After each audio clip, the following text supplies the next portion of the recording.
peagi 4-aastaseks saava Lätist pärit Birdi vanemad on maailmameistrid. Võib-olla just sellepärast on ka nende järeltulija nii ilus ja tark.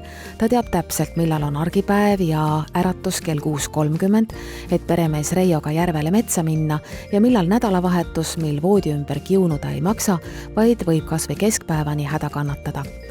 Kallil peremehel tuleb lasta puhata. Tõsi, vahel tehakse seda lausa nõnda, et ronitakse padjale, sest Reijo und peab hoolega valvama. Selge on ka see, et koju tulles olgu puhtus ja kord paigas ning sellega trikitamisi ei toimu. Esimene treener, kes meil oli, ütles niimoodi kohe, et kui koer on teinud ära 3,500 kordust mingisugust käskust, siis sellest tekib automaatne tegevus.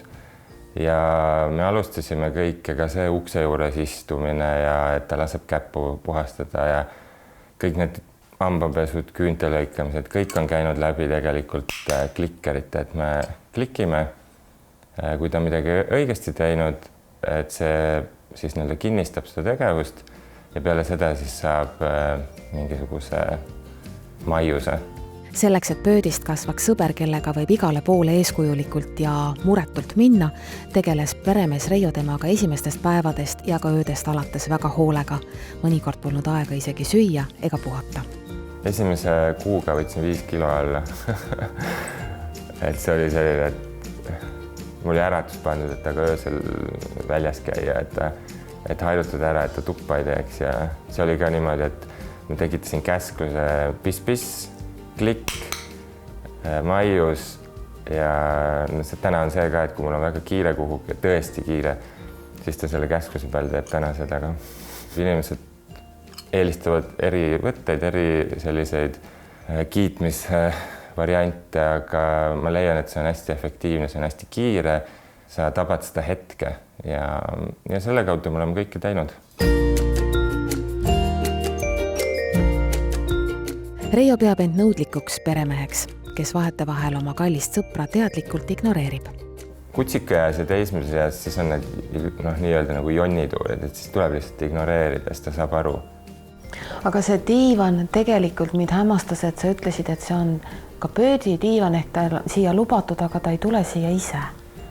No tegelikult ta tuleb siia ise ka, aga ma ei tea, tal on ju mingid hetked, kus ta arvab, et ta peab seisma koon selle diivani peal umbes, et laske mind. Et siis meil on tekkinud siuke käsklus või siuke, et kui me ütleme hops, siis ta hüppab siia.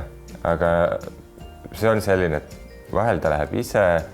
Et ma olen seda märkanud, et kui näiteks ta on hästi väsinud, siis ta tuleb siia kohe ise. Aga see on jah tema koht, et ta teab, et ta saab, et võib siin olla. No tegelikult ta võib olla ka näiteks sinu töö juures, ta käib sinuga tööl kaasas, aga kuna sa viibid nii Eestis kui ka üle lahe käid tööd tegemas, siis... Käib kaasas. Kogu aeg? Kuidas talle laevasõit meeldib? See on, tähendab talle autosõit ei ole üldse probleem. Laevas on ta autos puuris 2 tundi, ta magab seal, me arvastame ka, et haugub või midagi, et ei, see on nagu chill tal. Lihtsalt ja ennem tuleb natuke väsitada, tegelda.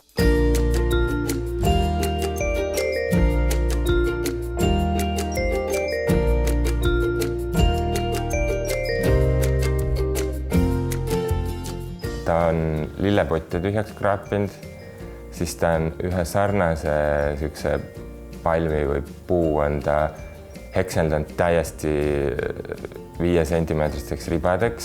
Nii-öelda neid lehti tuli ta seest veel päris mitu päeva välja. Üks naljakas asi on veel see, et meil kukkus üks maal seina pealt alla mingil põhjusel.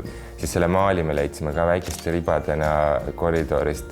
Lastega isegi need, keda ta nagu esimest korda näeb, ta saab aru, et tegemist on lastega. Meil on ka selline naljakas pilt, kus ta laseb ühel 3-aastasel keelt, mis tal ripub suust välja ja näppida ja tirida näidend teist näguga. Aga ta on päris tillukesi pikali jooksnud, kui ta oli ise alla aastane, et ta arvas, et kõik on mäng. Aga täna ta saab väga hästi aru.